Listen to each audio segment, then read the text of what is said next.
5 बिलियनों में A B C D तथा ई की यूनिवर्सल सूचक द्वारा जांच करने पर इन बिलियनों के पीएच मान क्रमशः 3 यानी ए का 3, बी का 1, सी का 12, डी का 7 और ई का 9 है। तो पाए हैं तो इनमें कौन बिलियन है? उदासीन है, परवल क्षारीय है? बताओ, तो आसान है।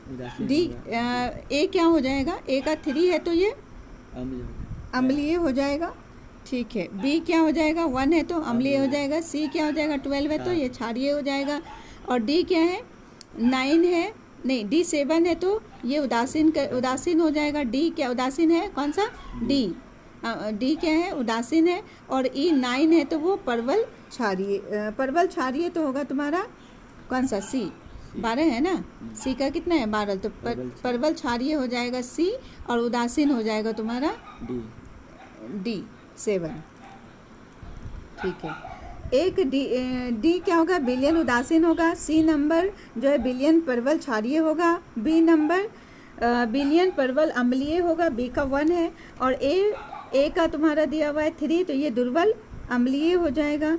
और ई का 9 दिया हुआ तो ये बिलियन कैसा होगा? दुर्बल क्षारीय हो जाएगा, ठीक है।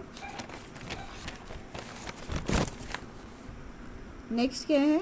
हाँ, परवल अम्लीय बता ही दिए इसका सारा। 3 अम्लीय बिलियन XYZ का पीएच मान क्रमशः 0, 3 तथा 5 है। किस बिलियन में हाइड्रोजन आयन सर्वाधिक होगा?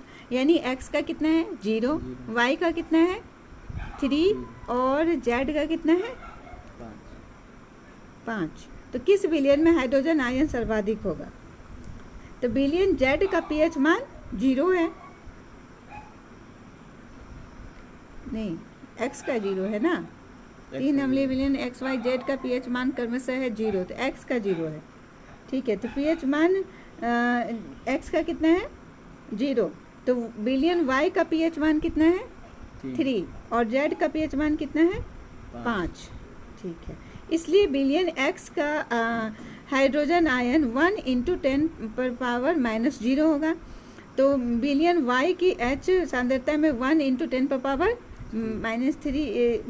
होगा, तथा बिलियन Z में H × 1 × 10⁻⁻5 है। बिलियन X की हाइड्रोजन आयन सांद्रता बिलियन Y और Z की अपेक्षा सर्वाधिक होगा ना।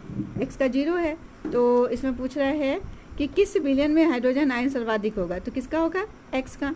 किस बिलियन में हाइड्रोजन आयन सबसे कम होगा? तो किसका होगा? Z का सबसे कम होगा। अच्छे फसल के लिए मिट्टी का पीएच मान 5.5 से 7 होना चाहिए। किसान मिट्टी से चूना क्यों मिलाते हैं? समझा।